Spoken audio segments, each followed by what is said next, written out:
welcome everyone. This is Tammy Wilson. I am the project lead for the California Dyslexia Initiative, and I am a director at the Sacramento County Office of Education.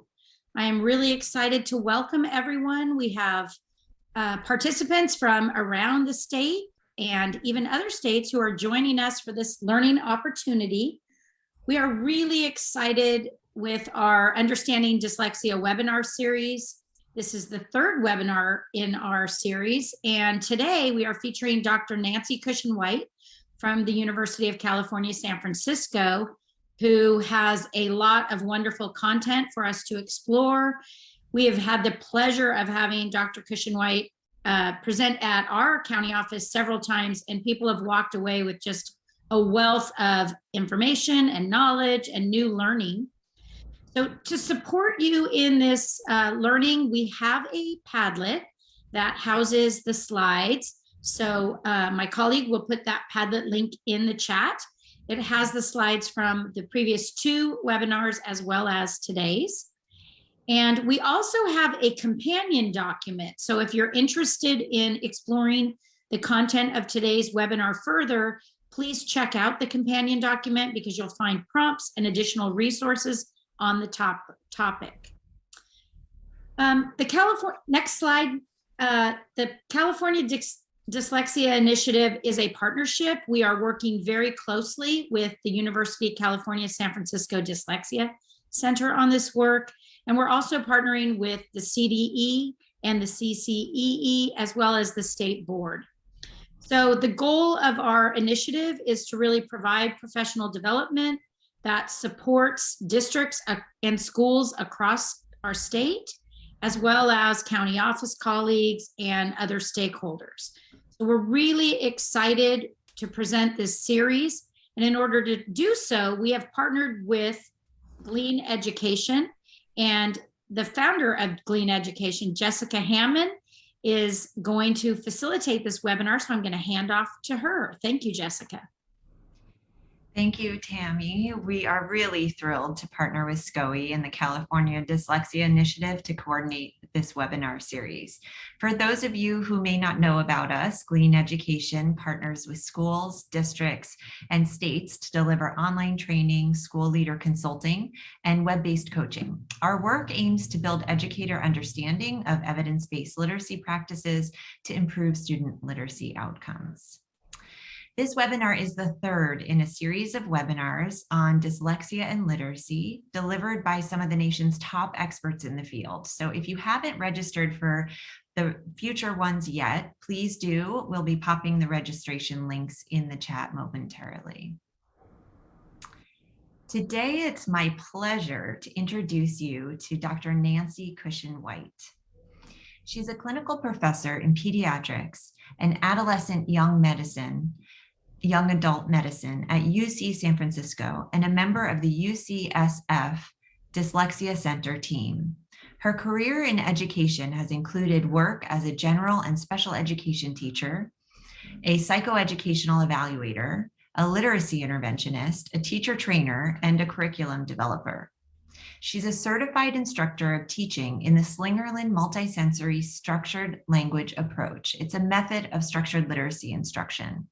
Dr. Cushen-White has received numerous awards for her contributions in the field, including the Honored Instructor Award from UC Berkeley Extension, the Margaret Bird Rawson Lifetime Achievement Award from the International Dyslexia Association, the Étoile du Bard Award of Excellence from the International Multisensory Structured Language Education Council, IMSLC, and recognition of extraordinary leadership and accomplishment from the Northern California branch of the International Dyslexia Association. She currently serves on the California State Literacy Team. Please help me welcome Dr. Nancy Cushen-White. Welcome, Nancy. Thank you, Jessica and Tammy. I appreciate this opportunity to speak to you about one of my favorite subjects, and I'm going to begin by telling you why it's one of my favorite subjects. I began my career as a third and fourth grade teacher. I was one of those teachers equipped to teach only those children who could learn in spite of me, not because of me. I had credentials in 3 states that should have meant I knew how to teach reading, and the worst part was that I myself believed I was capable of teaching my students to read. I could get them to attend school regularly, to show up on time, and to do everything I asked them to do. Yet what I was able to do in the realm of teaching reading was grossly inadequate. Of 37 fourth graders in my general ed classroom, 1 boy could read approaching grade level. About 5 were 2 years below grade expectations, and the rest of the boys could read virtually nothing, with the girls in only slightly better reading shape. I wasn't worried. After all, I had credentials in 3 states that indicated I could teach reading.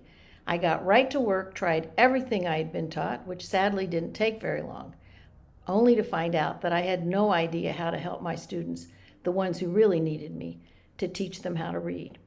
Their compliance with every request I made only made me feel worse.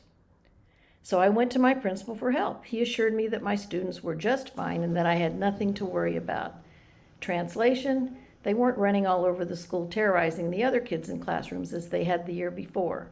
No help was offered, nor did he seem to think I needed any help. I cared. I really, really cared. And if nothing else, I'm stubborn, tenacious, and unwilling to give up. So for the next 5 years, I took every class I could find in the San Francisco Bay Area, even remotely related to reading. I learned something from every class I took. I finally lucked out. I was in a new school with a new job and a new principal who suggested that I attend a reading demo after school. Lucky me. Turned out to be a demo by Beth Slingerland with San Francisco Unified School District middle school boys, all at least 2 feet taller than she was. Within seconds, she had every one of them whipped into shape and encoding words on a pocket chart. I was convinced to take the intro to the Slingerland class the following summer, a month-long intensive that included both daily classroom demo and one-to-one supervised practicum. Having become a bit cynical over the course of my 5-year quest for effective reading instruction, albeit impressed with the daily progress I was observing in our summer school students, I kept asking questions. But this is Menlo Park, the suburbs. Will this work with my city kids in San Francisco? So many questions that I'm sure the instructors would have liked to put a sock in my mouth to shut me up. Nevertheless, I returned to my class and kids in San Francisco, tried out my new strategies, had some of the same kids I had taught previously, saw immediate progress. I only knew a tiny little bit, but even that much was making an immediate difference. So, took the 2nd year, 3rd year classes the following 2 summers, became a demo teacher, eventually a teacher training course director, haven't had a summer vacation since. But I've been using the approach in the classroom, in small groups, and in one-to-one settings with students from kindergarten to young adults in the pretrial diversion program through San Francisco Superior Court, and they all learned to read. So in the first 2 of the series of in this series of webinars, Dr. Jack Fletcher and Dr. Hugh Katz discussed the characteristics of dyslexia and the advantages of early screening and identification of all of our students who may be at risk for struggling to read and write. So you already know that dyslexia is a multidimensional spectrum condition and that there are various traits and characteristics, symptoms, that fall along a continuum so that every person with dyslexia has a unique pattern of language learning strengths and weaknesses. The good news is that the treatment is educational, so there is something we can do about it. This scenario illustrates one profile of dyslexia that occurs very frequently. This little girl, she's trying to read the word volcano. She's looking at the first letter. She doesn't seem to have any other strategies, and she becomes discouraged. She gives up. Notice the change in her body language from the first to the second. She gives up. She resorts to relying on picture context and comes up with the word tornado. Her teacher wonders if it's a vocabulary problem, but as you can see from reading the definition she gave for volcano, vocabulary is not the problem. Another very frequent profile is dyslexia and dysgraphia together.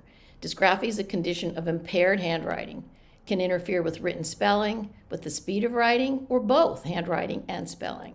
It may occur alone with dyslexia, with an oral language problem, specific language impairment, or it may occur with both dyslexia and an oral language difficulty. Students unable to do what is expected may use a variety of innovative coping strategies.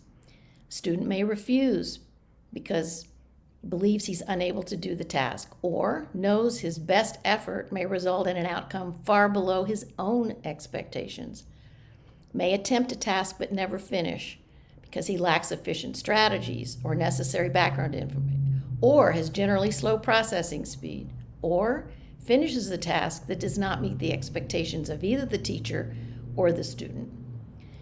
He knows what to do and has a strategy that may lead to a successful outcome, but needs far more time than average age and grade level peers. So at the end of the time allowed, the task is unfinished despite best effort, and important to note, often more effort than students who finish the task successfully within that time. Sometimes it's just a question of not having efficient strategies. A student may jump from one attempt to another when one doesn't work. It may look like inattention. It may be inattention, or inattention may be a part of it, but often it's simply the student does not know how to do the task. Similar to when I'm trying to solve a computer problem and my trial and error attempt eventually comes to a successful end and I have no idea which one worked by the time I get there. Text may be beyond the ability of the student to accurately identify the words, and that will compromise comprehension. Student may have difficulty holding on to multiple parts of verbal instructions, and if stressed or anxious due to past failure, fear of failure, lack of confidence, that auditory short-term memory or working memory may become even more compromised. To divert attention, to mask those weaknesses, the student may choose to act out with negative behaviors to change the focus. Factors that influence prognosis: of course, the severity or degree of the problem, innate cognitive potential, but more important than any in the list above or that will come below is that inner drive, tenacity, and grit. Background, focus on educational values of the families may have an effect. Duration, intensity of effective remediation, whether it's delivered with fidelity, time at which remediation begins, all of those factors are important and need to be considered. But in addition to those, the student needs to understand his own individual pattern of learning strengths and weaknesses and be able to talk about it. So the student needs to be able to put it into words that he can remember because he understands them. He can use to explain to a trusted friend, or even to talk about to his parents, or to explain to a teacher why the fact that he's having trouble with one thing and doesn't have trouble with another, and why that makes sense. And all of that helps them then to become self-advocates. But the younger they are, when they start being able to talk about it, the better. The more practice, the better. Remediation and accommodation, not an either-or alternative. Remediation, of course, you all know, is instruction in skills or application of skills with skill that may have been acquired earlier by age peers, but the student doesn't have them and still needs to be taught. That could be teaching higher level phoneme manipulation skills. Perhaps a student tested as average or not looking like there were any red flags for phonological processing when less was demanded, but as they move up, they're still having trouble with reading because perhaps they need those higher level phoneme manipulation skills. Teaching systematic decoding strategies for word identification. Student may have learned enough words to look average and look like the reading is okay, but when they come to words they've never seen before, they don't have a strategy for figuring them out. Accommodation is leveling the playing field, providing services that ensure equal access to a student with a learning disability. Extended exam time, for example. A student may have had remediation so that he can read any word accurately, and he may be comprehending at highest levels. But if he needs more time, if the rate of his reading is slow, then he's not going to be able to show what he has worked so hard to learn if he isn't given extended time. So that's leveling the playing field. Another example would be textbooks and audio format to stay current with the academic content, vocabulary, and background knowledge at his grade level. That's where we're saying remediation of his reading so he becomes a better reader, but also an accommodation that provides him with the ability to access content, vocabulary, and background knowledge so he can participate in class discussions and not have that to catch up to when he attains that reading level. So 90 to 95% of poor readers respond to evidence-based intervention. Well, what is that? What is well-trained teachers, first of all, who deliver comprehensive instruction with fidelity, but what's in the instruction that we want them to deliver? A combination of phoneme awareness, phonics, fluency, vocabulary, and reading comprehension taught together in a comprehensive approach, up to 2 hours a day. How? Direct instruction of language structure with ample time for practicing skills and application of skills in meaningful contexts. And all of it needs to be integrated. The areas, reading, writing, spelling, the skills, the content, phoneme awareness, phonics, fluency, and the instructional strategies.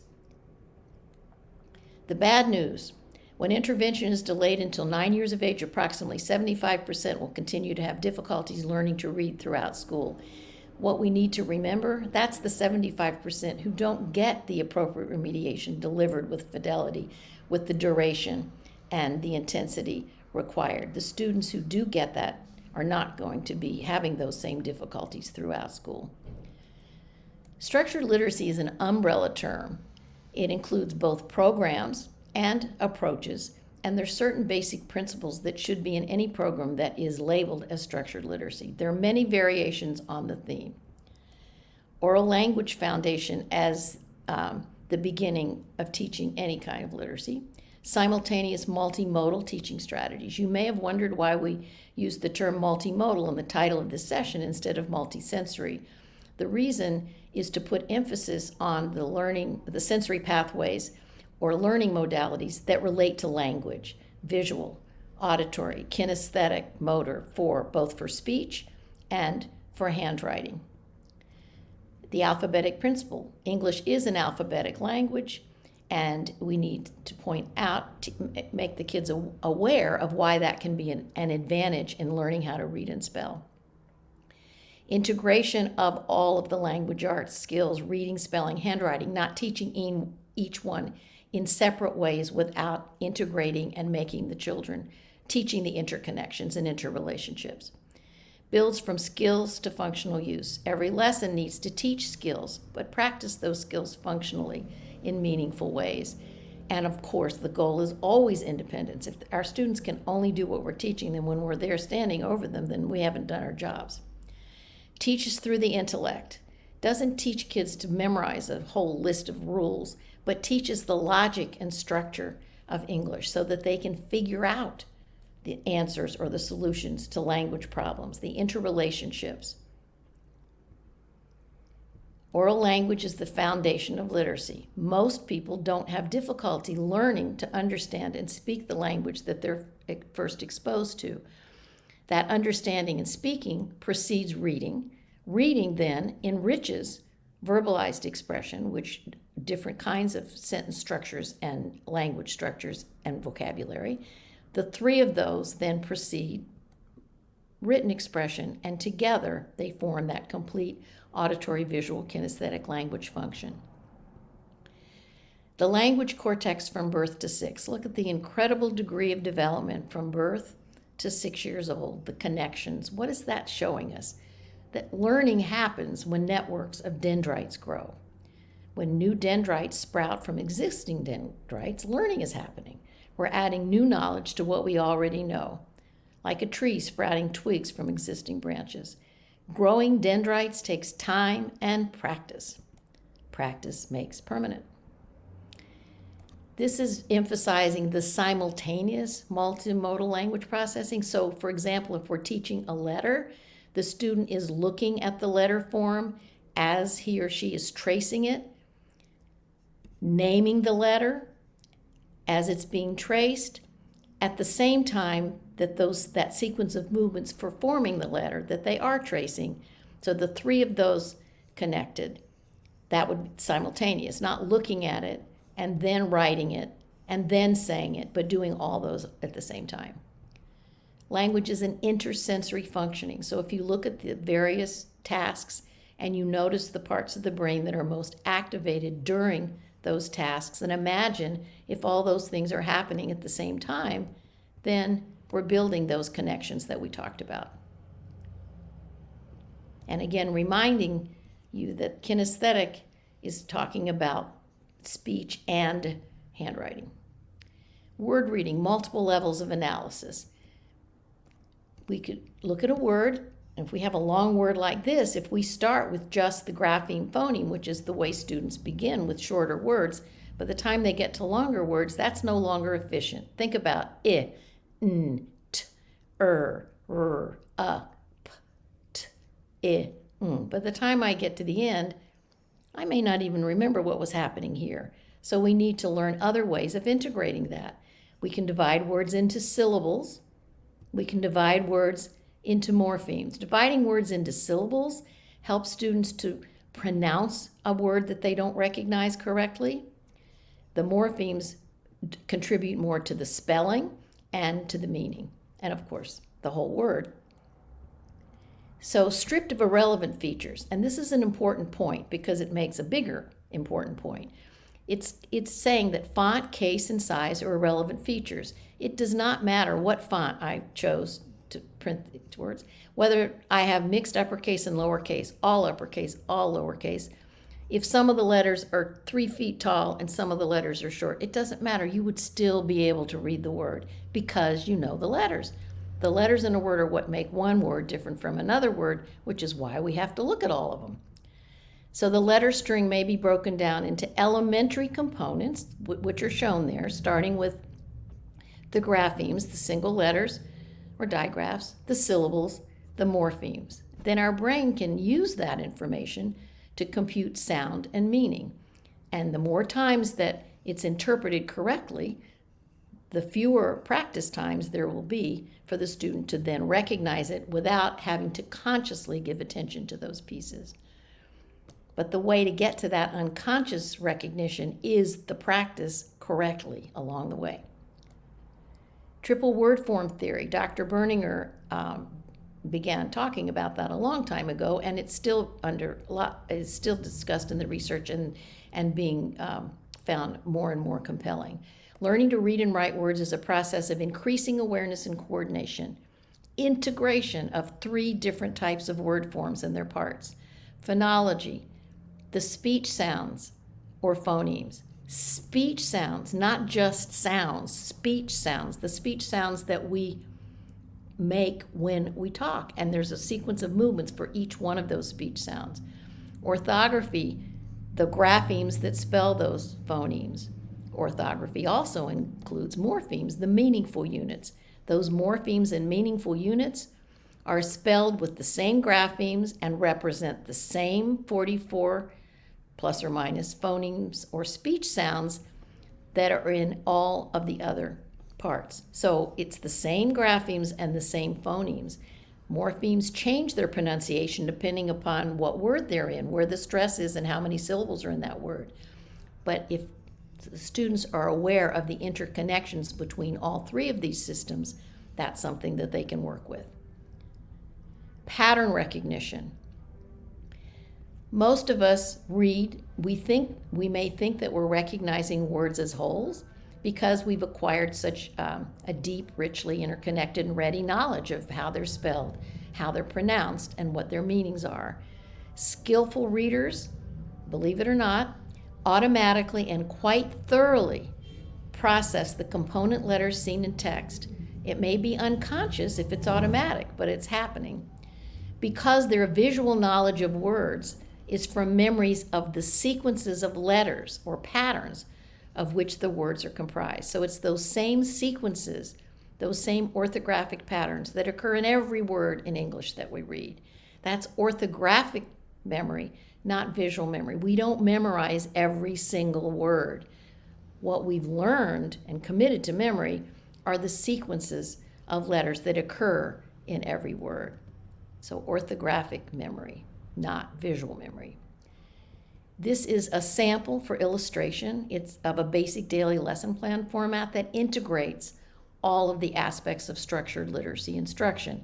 It happens to be the Slingerland approach that's for this lesson plan. Different structured literacy approaches and programs will use different lesson plan formats, and they may organize in them differently. What I'm trying to get across is several things. One is that all the components are included in a comprehensive way, and the skills to functional use. So the Slingerland approach teaches kids to write any letters before we're asked them to use them in spelling. Then in the skills section of the goal is always going to be independent written expression, but the skills part of each lesson will be phoneme grapheme practice. That's less than a word, encoding at the word level, practicing spelling words, and then the functional use is using the spelling, adding suffixes and prefixes to the words, using them in phrases, sentences, and larger concept of written expression. And dictation, again, leading toward independent writing. But skills, functional use. You may be teaching new skills, but you're always reviewing past skills and using them more functionally. On the reading side, grapheme to phoneme, below the word level, decoding at the word level, skills, then using those in preparing the students to read connected text, pre-teaching vocabulary, teaching the syntax and grammar that they need to chunk words into meaningful phrases, and then reading connected text. And the goal, always, independence. We can never teach them all they need to know, but we can teach them to think. I get this look a lot. So teaching to the intellect, scaffolding responses, eliciting responses, and the question he's asking, why do you always ask me a question when I ask you a question? Well, the reason is because if I just answer his question, I don't know how much he's thinking about the answer. I also don't know if I've actually answered the specific question he asked. So the first thing I want to know is, what does he already know about that question? So I need to ask questions to get back to that point where I'm sure of what he knows. It also makes him sure of what he knows. And he probably knows more than he thought he did when he asked the question. And then we can move forward. And I'd like to say a lot more about that, but I can't right now. Okay, so structured literacy. Remember, structured literacy is an umbrella term, and any structured literacy approach or program should include certain content in the instruction, the what is taught. That instructional format should be integrated, so the teaching of handwriting, reading, spelling, written expression should be taught in an integrated way, relating all of those skills. Phonology, phonics, morphology and etymology, syntax and grammar, and semantics. I'm going to talk about each one very briefly. Phonological processing, most of you are familiar with the CTOP, Comprehensive Test of Phonological Processing, both the 1 and the 2.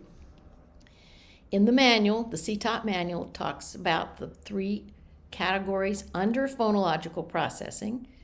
Phonological awareness is the one that leads to phonemic awareness, which is most specifically related to word identification and spelling. Blending, segmentation, and manipulation need to be understood at a rudimentary, basic level in order for phonics to make sense. Because without an understanding and awareness of how to blend sounds together to pronounce a syllable or a word, how to segment syllables, and how to manipulate them at the very most basic level, there is no understanding of place value, in which case the sequence of sounds or letters in words would not be something that students understand. So once they have that basic rudimentary understanding, and remembering that blending specifically leads to decoding, is a part of decoding and word ID, segmentation a part of encoding and spelling, and phoneme manipulation a part of both. And Dr. Kilpatrick has made us very aware of the need for higher level phoneme manipulation skills, which explains why some students who may have seemed like they didn't have a reading problem but only a spelling problem may have actually memorized enough words to look like they didn't have a reading problem. And if they don't have this phoneme manipulation at those higher level skills, then we need to teach it.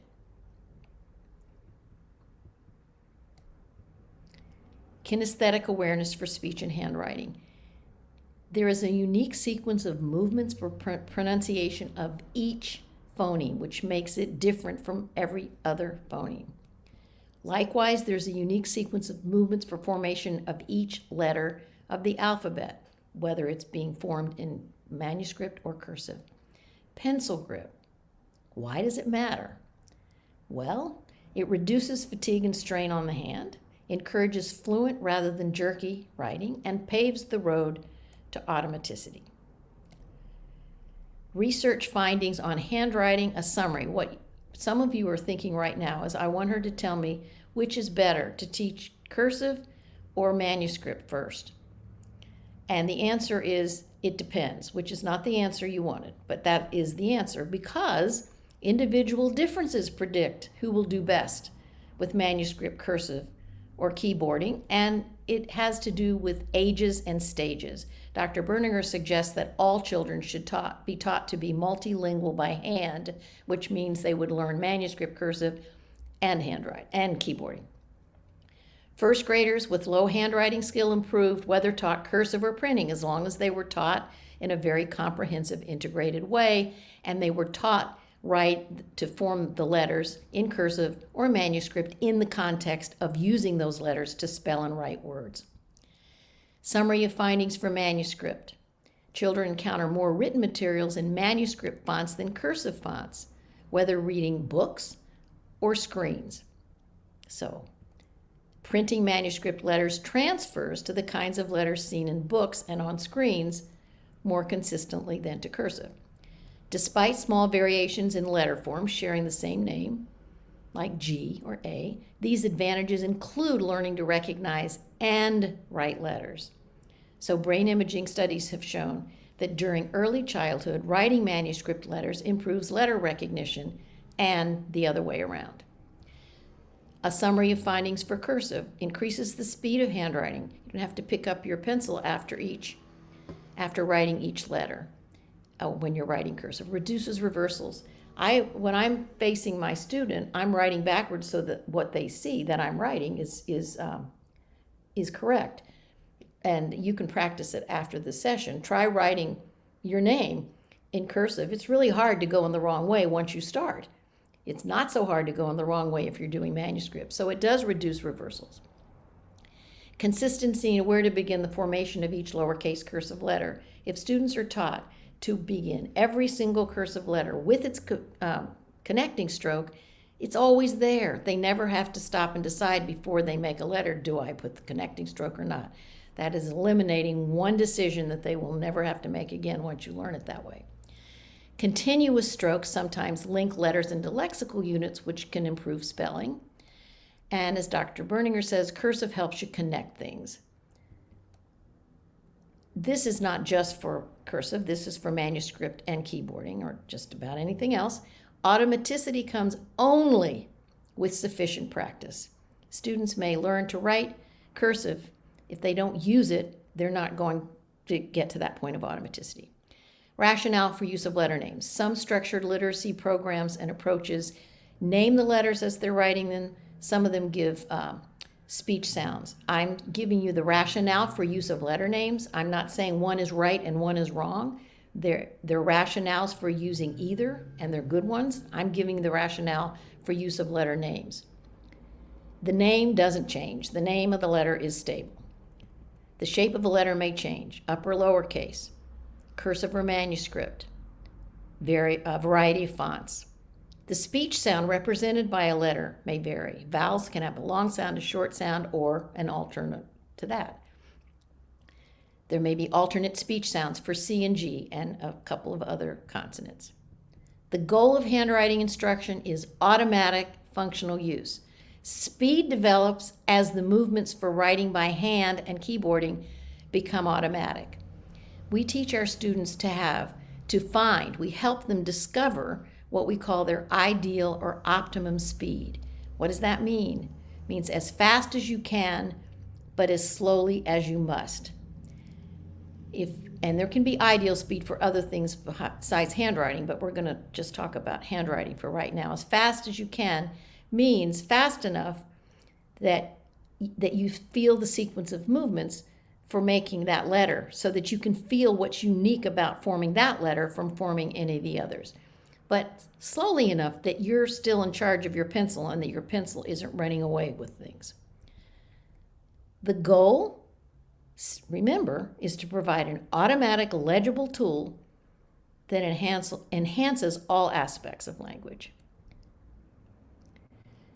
Formation of each individual letter consists of a unique sequence of movements that defines it, makes it different from every other letter form.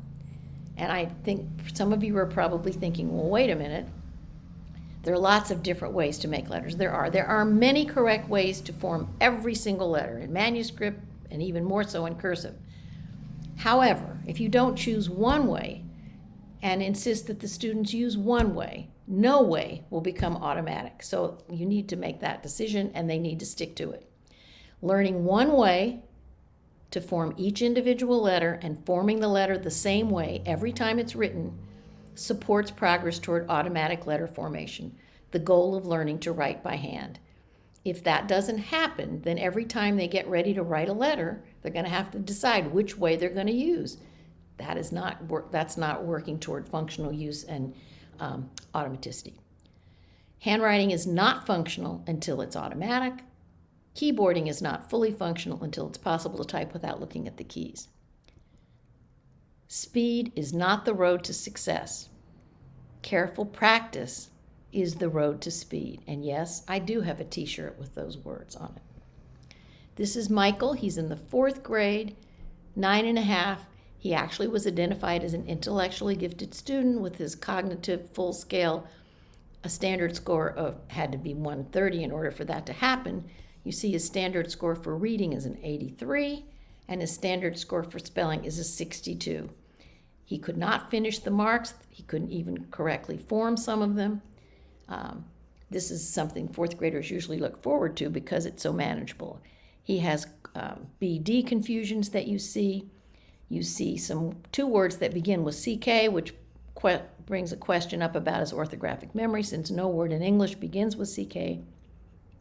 Most important for his prognosis is that he didn't give up. This was the last word that I dictated.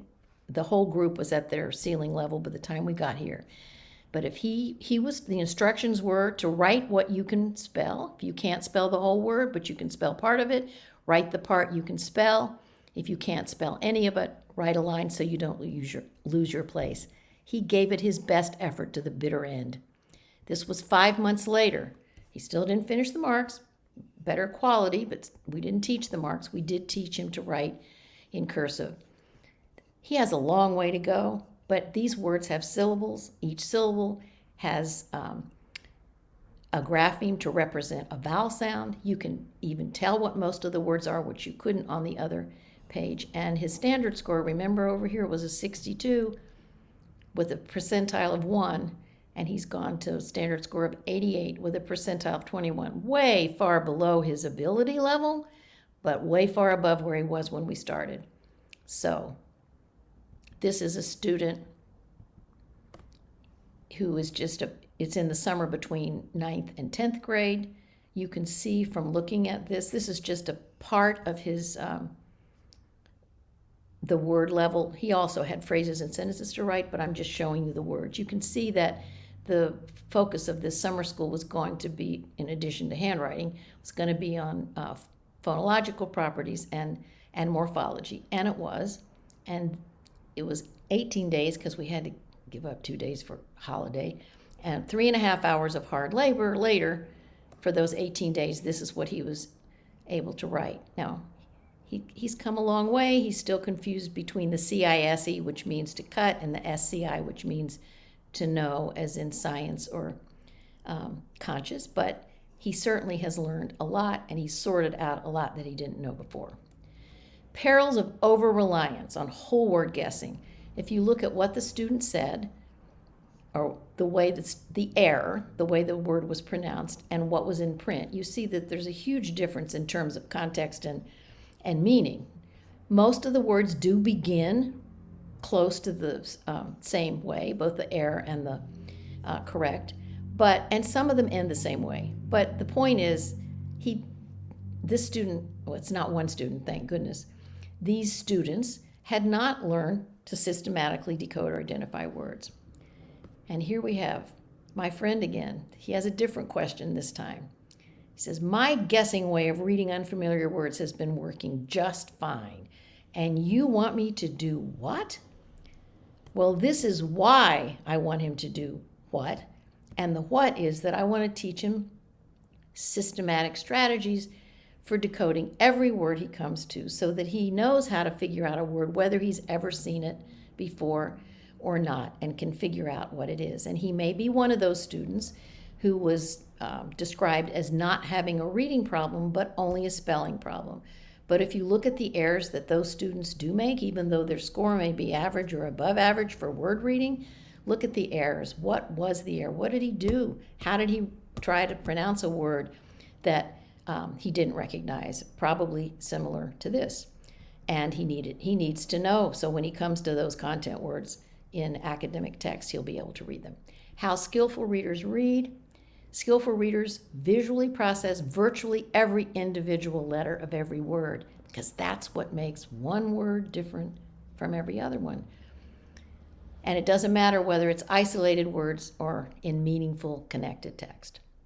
To pause or not to pause, no longer a question. Encourage students to pause and study a word they don't know. If they guess and it's wrong, then they have practiced an error. If they pause, take the time to use strategies that they've learned, and they correctly pronounce the word, it takes longer than if they guessed, and it takes even longer than if they skipped it. But then they've had practice with doing it correctly, and the next time it might take just a little bit less time than the time before, and they're on their way in a positive direction. Morphology, accommodations. This word is misspelled quite often. I guess the question would often be, are there two C's or two M's? Well, let's look at it. This is the prefix AD, which means to or toward, assimilated to AC because it's going to be attached to another prefix that begins with a C. That prefix is CON, which is assimilated to COM, because it's going to be attached to a base that begins with M. So we didn't double. We have a C at the end of this prefix at the beginning of this one, and M at the end of this prefix at the beginning of this base. Then we're going to add ATE. This suffix begins with a vowel, so we have to replace this final single silent E. Same thing happens to this E because of this suffix. This makes it into a verb. This one makes it into an idea noun. And then we have the inflectional suffix S, which makes it plural. So if you've been dying to know what that base means, you probably already knew. Manner or measure, or say a type or a way.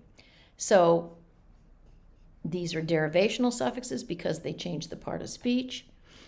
And this inflectional suffix doesn't change the part of speech. It's still a noun. It's a noun. Without it, it's a singular noun. And the S makes it a plural noun. How accurately can words be identified by context alone? Poor readers over-rely on context.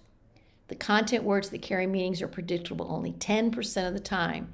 Content words are nouns, verbs, adjectives, and most adverbs. Those are the words that have lots and lots and lots of synonyms, especially in English. So none of them will be used as often in English because there's so many choices. So for that reason, they may be less familiar and they may not have been learned words. They need to be decoded accurately to be identified. There's a higher level of predictability with function words, conjunctions, prepositions, articles,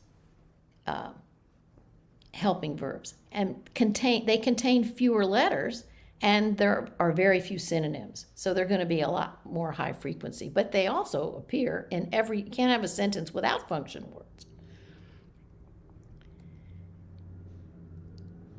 Knowledge, the ability to apply knowledge of letter-sound correspondences to identify words is fundamental to independent word recognition. Good readers rely on the letters in the word, not the context or pictures. And I hate to keep repeating myself, but because it's the letters in the word that make one word different from another. No comprehension strategy is powerful enough to compensate for inability to read the words.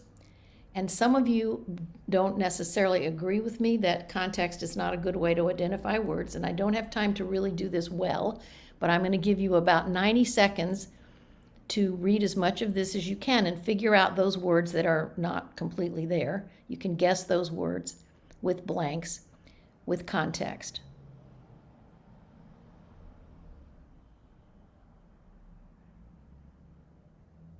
If I could see you, I would see some of you having your brows begin to wrinkle, but I can't see you, so I don't know whether that's happening.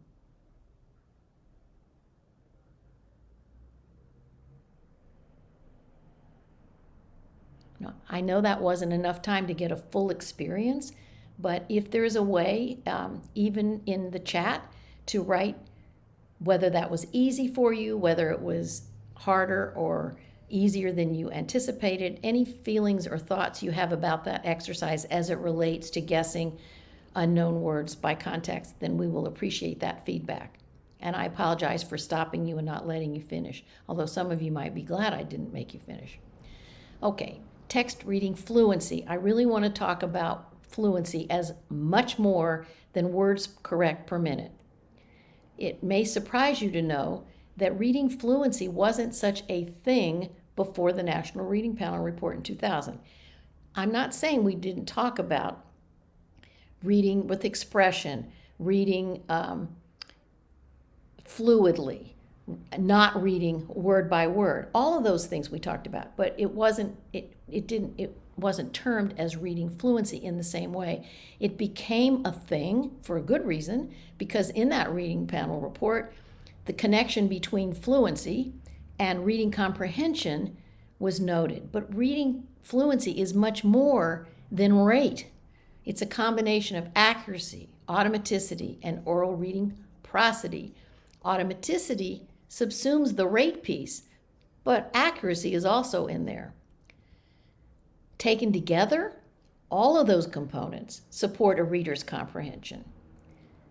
Appropriate pacing is central to fluency, but we, as skilled readers, vary our reading pace depending upon why we're reading, what we're reading, how difficult it is for us, how complex the ideas are. So it's important to learn to be flexible, not just fast.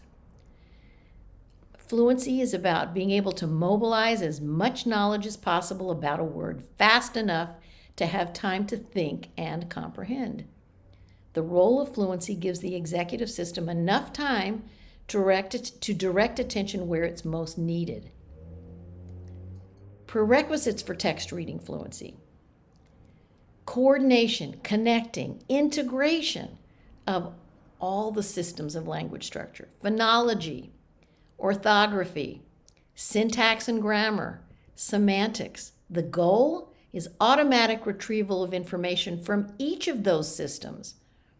How? Through understanding and practice. Understanding how to chunk words into meaningful phrases within a sentence, and practice doing that to allow focus on comprehension. And it doesn't matter what type of text in that case. Learning how to read by phrase units or idea units significantly increases students' understanding of what they read. The ability to recognize meaningful chunks of text helps develop fluency and comprehension. Though most readers chunk automatically, chunking strategies must be taught to struggling readers. Students who read complex text with prosody, meaning in syntactically correct, meaningful phrases, comprehend what they read. Dr. Wright, just about 5 more minutes. Okay, thank you. Simultaneous, multisensory, direct, explicit, systematic, cumulative, structured, and sequential. I'm going to talk about each one of these briefly. So, direct and explicit, direct teaching of all concepts with continuous student-teacher interaction, never assuming learning.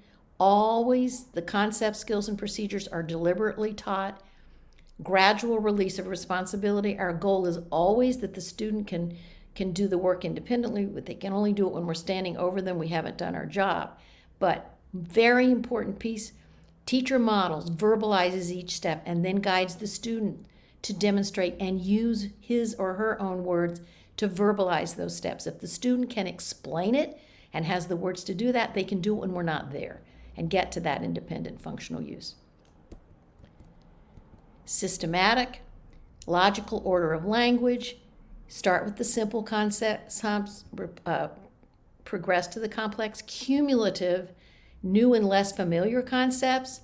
Previously relate to whatever has come before, using the same precise and consistent language. Whether it's simple or not, don't change the vocabulary as you move along. It's confusing to them. Anticipate how you're going to need to use that vocabulary in future learning. Classroom groups, small groups, one-to-one, diagnostic teaching, always individualizing based upon careful and continuous assessment, informal assessment, observation throughout every single lesson, every single day. That helps you plan the next day's lesson. But you also need to have formal standardized assessment tools so you can get an objective picture of whether or not the gap is really narrowing for the students. You may see progress, but you need to be able to look at it in that way. But you need to do that less often, but you need to do it enough to be sure that they're moving. Teachers monitor student performance throughout every lesson to identify any concepts or skills that need clarification. The goal, mastery of skills and content. What makes learning stick? Practice makes permanent. So we need to be certain that what we practice, they practice, all of us practice, is what we want to become permanent. Drill leads to skill, which does lead to thrill.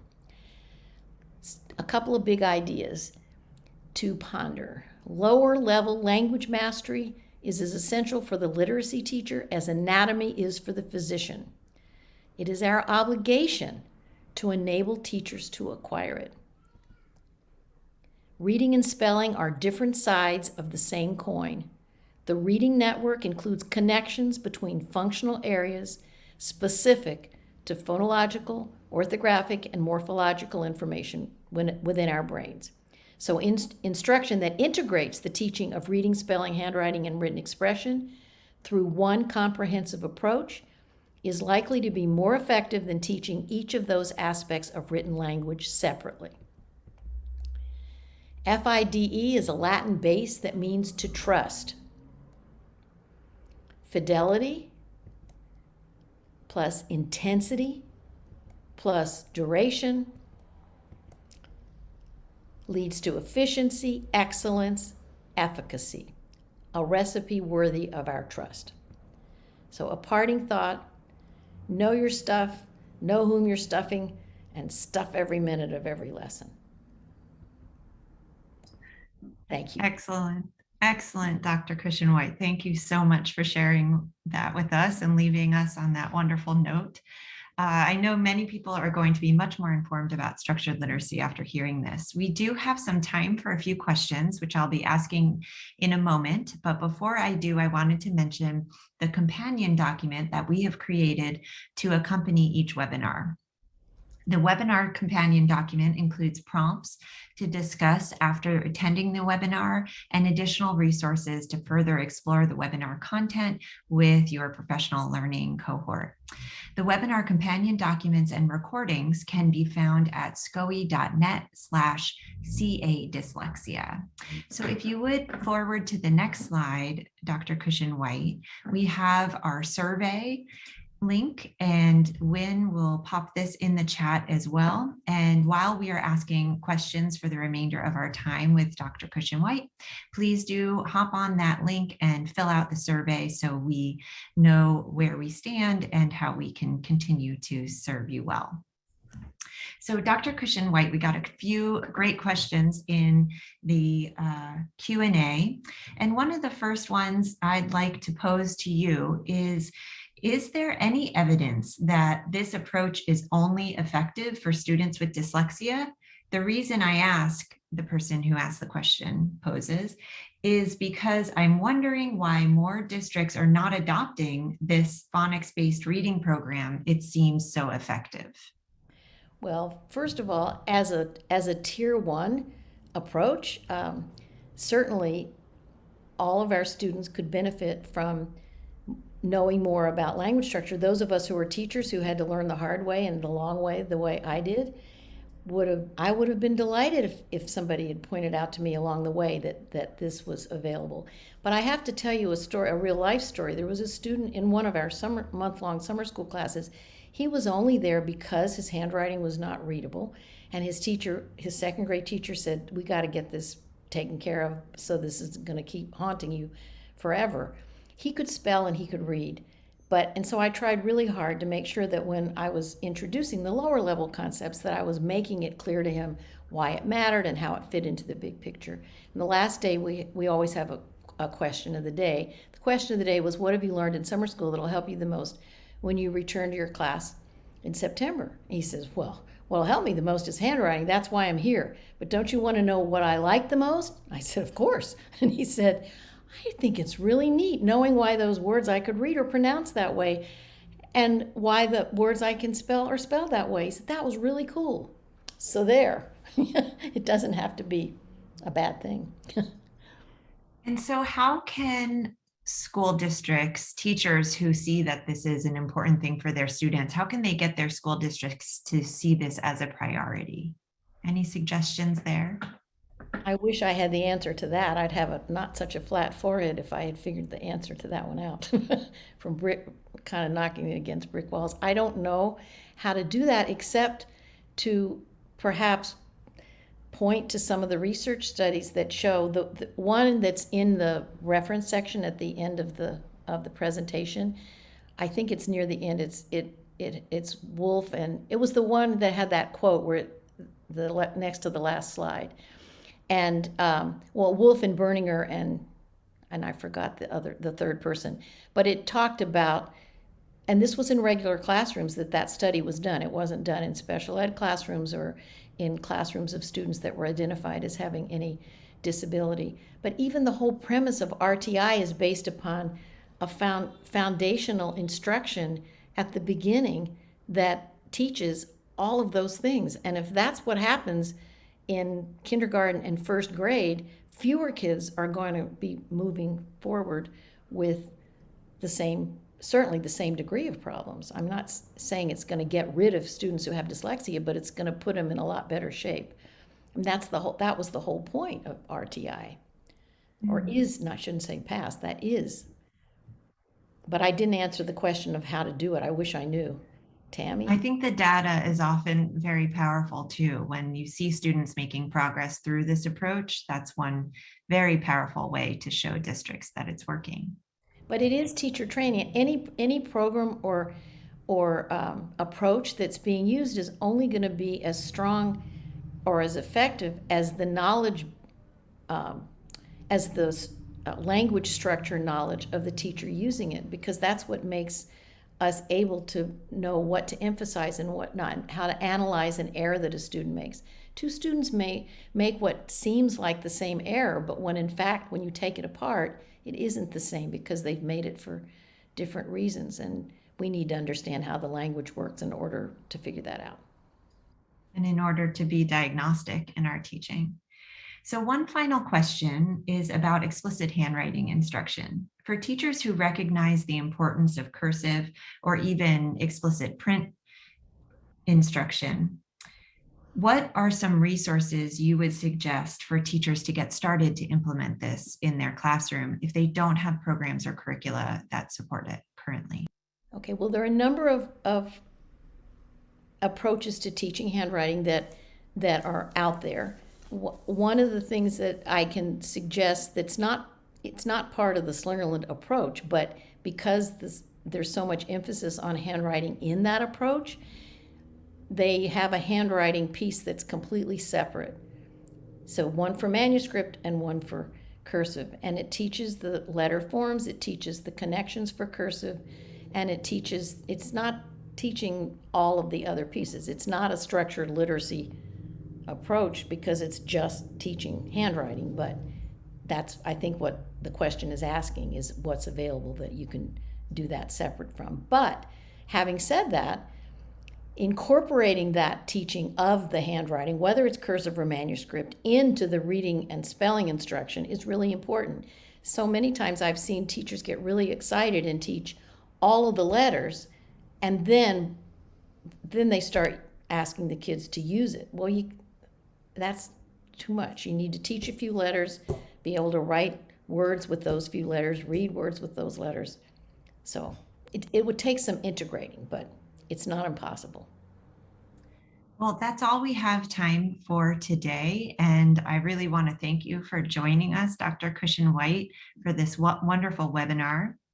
And thank the Sacramento County Office of Education and the California Dyslexia Initiative for co-hosting this series. Well, I thank all of you for inviting me, for putting up with me while we were putting it together. And thank you. I hope I'll be seeing you again.